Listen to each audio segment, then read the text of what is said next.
be bring back some memories, bad memories. When did you make that decision? You said on Christmas Day, you're not going to make it and you need to cut the trip short. And then how did you get up and keep going the next day?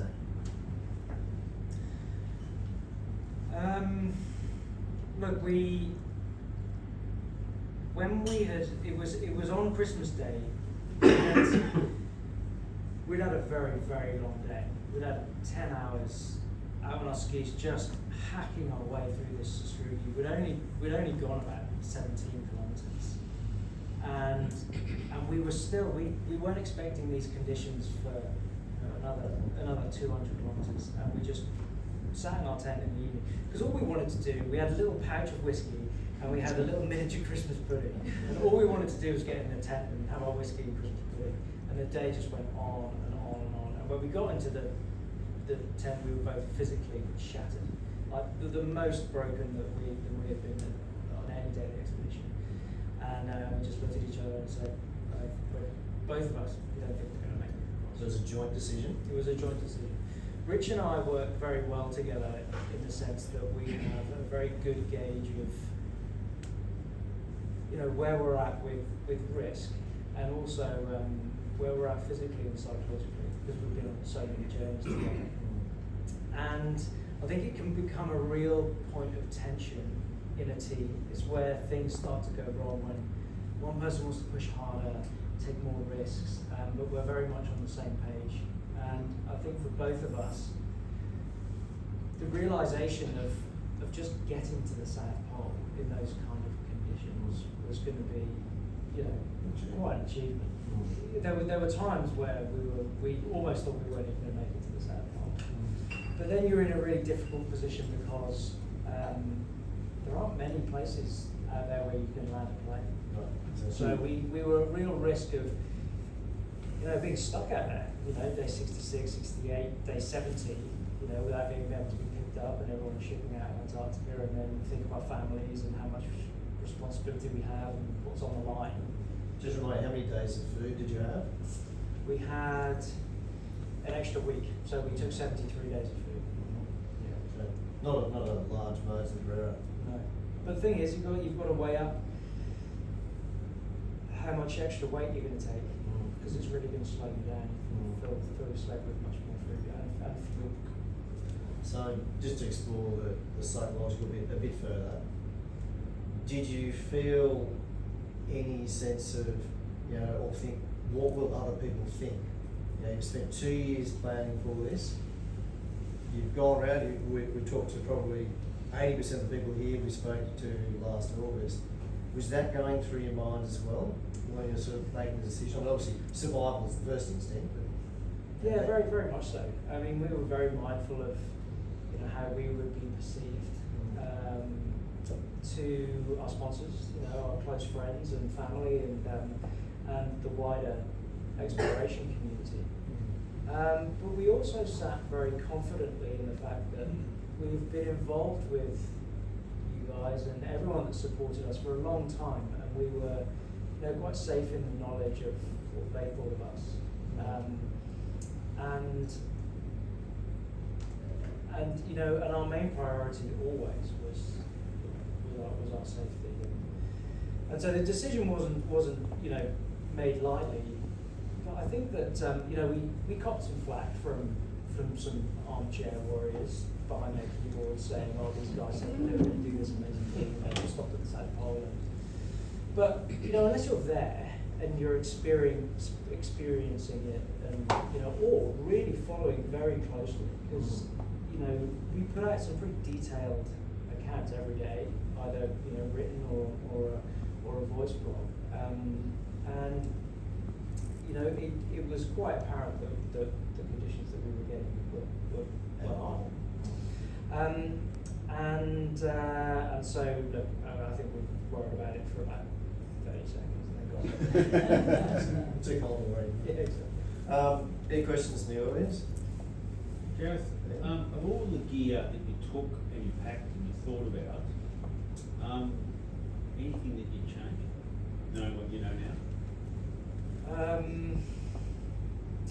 I think very, very subtle things. No major changes at all. 3 spoons, maybe a spare spoon, yeah.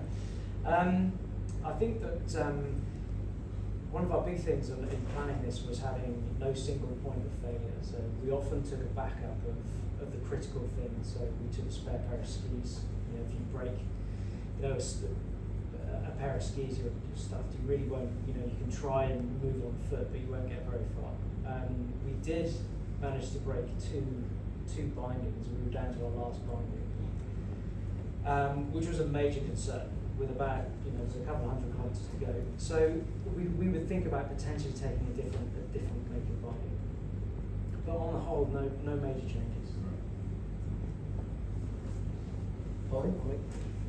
Gareth, for me, the biggest thing with Antarctica was the crevasses. All the photos you showed, they were snowed in. So how did you know that there was a crevasse under that snow? What gave you the knowledge that there was a hole down there rather than, do you know what I mean? It was like, I saw no crevasses in your photos.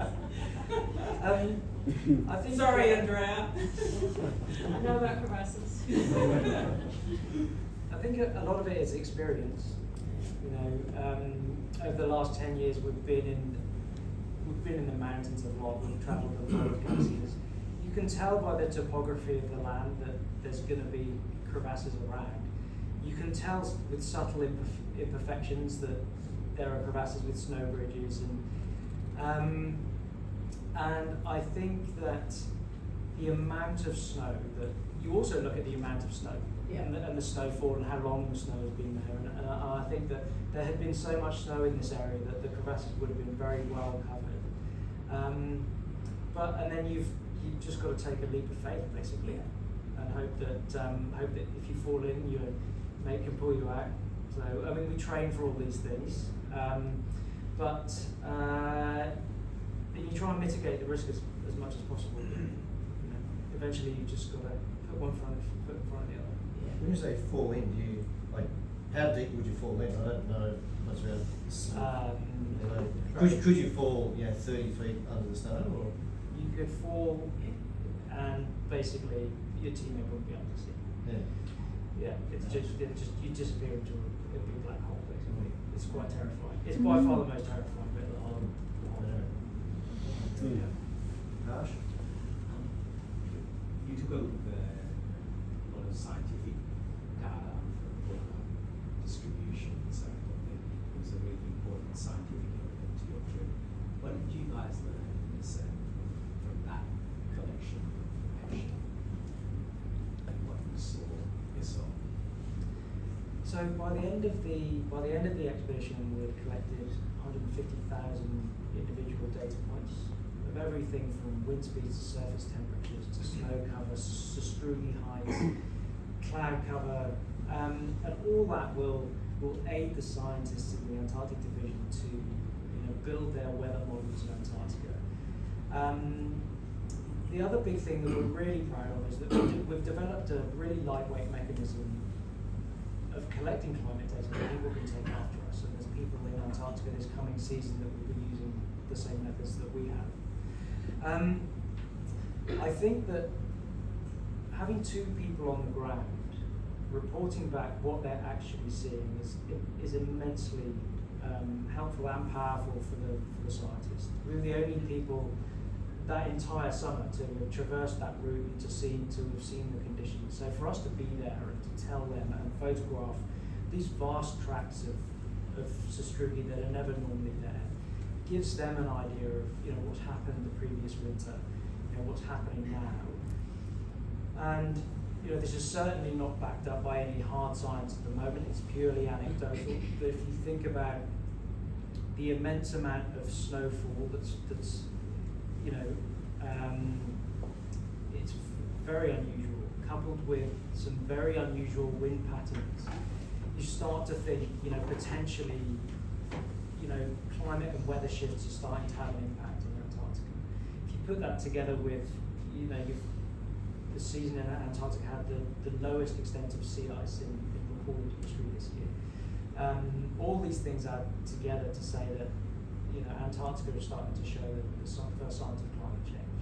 Up until this point, the jury's been out as to whether it's being significantly affected, certainly compared to the Arctic. But the warning signs are definitely there, and that's the thing that hit home for us as well. Yep. Would you do it again? Yeah, in a heartbeat. Look, when we got to the South Pole, I remember saying to Rich, you couldn't pay me enough money to be back at the start. But when the dust settles and you're back home and things, you forget the hard bits. You remember the wonderful things. It's an incredible place. Like, you're just out there, and it's incredibly beautiful. And it draws you back. So I would certainly go back. We've got some unfinished business, but we need to talk about it. Maybe on a cruise.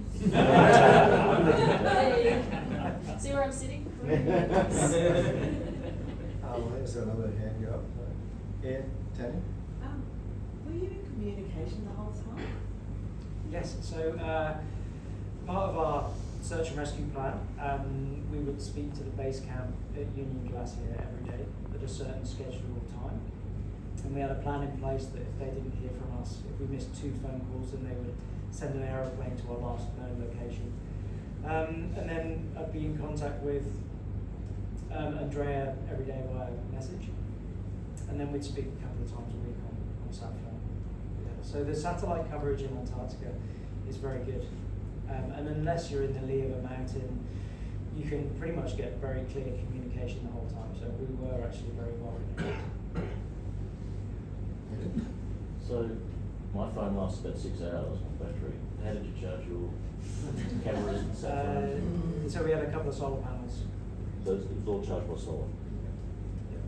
They Even work on cloudy remarkably days. well. Even on the cloudy days. Yes, the solar panels you can get nowadays are amazing. Even in low light conditions inside the tent, they will still charge. What about wind turbines? The thing is, the amount of daylight hours, it's actually far more efficient to have it solar. And we just hook up the solar panels on the back of our sleds during the day and charge a battery pack. Can I just ask one question on navigation? Were you using satellite? Were you using dead reckoning on a compass? Because that's all that seems. So you can't see anything. No. You said the first thing we're going that way.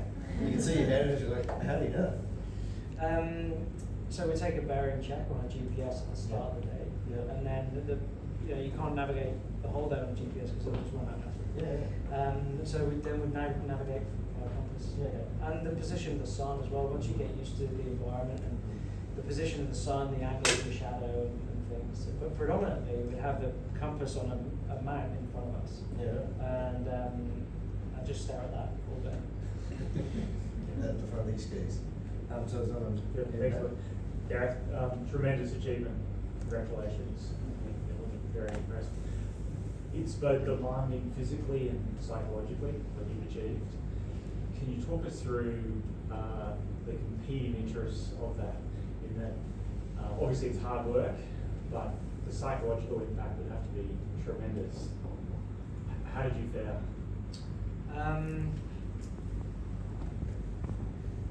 From a psychological perspective, pretty good actually. Considering that the times where we're behind time and the realization that we weren't going to make our goal, but at the same time, just I'd have little things that, because it's hard getting out of your sleeping bag every day to do the same thing, and it's just going to be painful for 10 hours. The physical, it's okay once you get into a groove and rhythm. It's okay. It's like you say, it's the psychological side that's difficult. I used to when I was playing rugby, I played at Twickenham, and as you leave the change rooms in Twickenham, there are 2 giant words written on the wall, or there was there. It says "Earn it." And I used to get out of the tent every day and just as I was putting my skis on, I'd say earn it. And it just little things just lock you in. And the other thing was that, again, a very famous, well-established rugby coach said to me, you know, do the extra. Do the extra so your mate doesn't have to. And it stuck with me. And so even when I was cold and grumpy and tired, and I just used to think, you know what, just go an extra few yards and Rich won't have to. Or, you know, put your hand up and cook tonight. Or do some, you know what I mean? And it's those little things that help get me through. But there wasn't, apart from maybe Christmas Day, where we looked at each other and were like, this is really hard. It was only then. I think that was the only wobble that we had maybe the whole time. The limiting factor that caused that decision, was it resourcing, was it food, was it extraction window, was it psychological? What was the decision point for you there? It was purely the extraction window. We just, after day 66, we had no way of leaving. So essentially the door closed. But the way it went, we pushed as hard as we could, and we still made it to the South Pole on the last day. Right? We weren't going slowly because we had 66 days to make it. We wanted to get out of there as soon as we could. So if we had made the South Pole in 60 days, we would have got out. One of the things that we talked about at Christmas when we made the decision was, you know, if we pick up pace and we make it to the South Pole, say with 10 days to go, it's going to put us in a really tricky position. Because 10 days past the pole is not far enough even to get to the Transantarctic Mountains, let alone the Ross Ice Shelf. We're not really going to achieve much apart from putting ourselves in a really dangerous position where we probably won't be able to be picked up. So, I mean, these are all the conflicting things that we went through. But essentially, the rate limiting step was the amount of time that we had. If at the start of the season they had said you've got 100 days to go 2,000 kilometres, we just would have taken more food and more fuel, and we would have set ourselves up for 100 days, and more than likely made it. When we got to the South Pole, physically and psychologically, we were in really good shape. It's just the way it goes. And when you set these big goals, and you know you plan and you're stepping into a completely volatile environment. You don't know what you're going to get. So, and we just got dealt a hard hand. So I suspect you'll be trying again. We'll see. One more question, anybody? Gareth, Yeah. Oh, we'll go. Yeah. So, did you trek through the whiteout days, or did you just spend days in the tent and it happened because it was too dangerous? No, we tracked on the whiteout days because we were so pushed for time. We got out every day. We didn't have a rest day for 66 days. So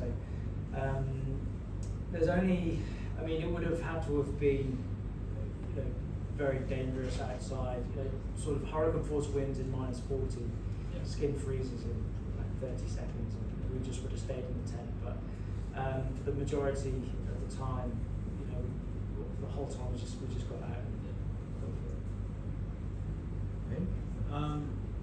Calories, 6,000 a day. How many calories did you burn?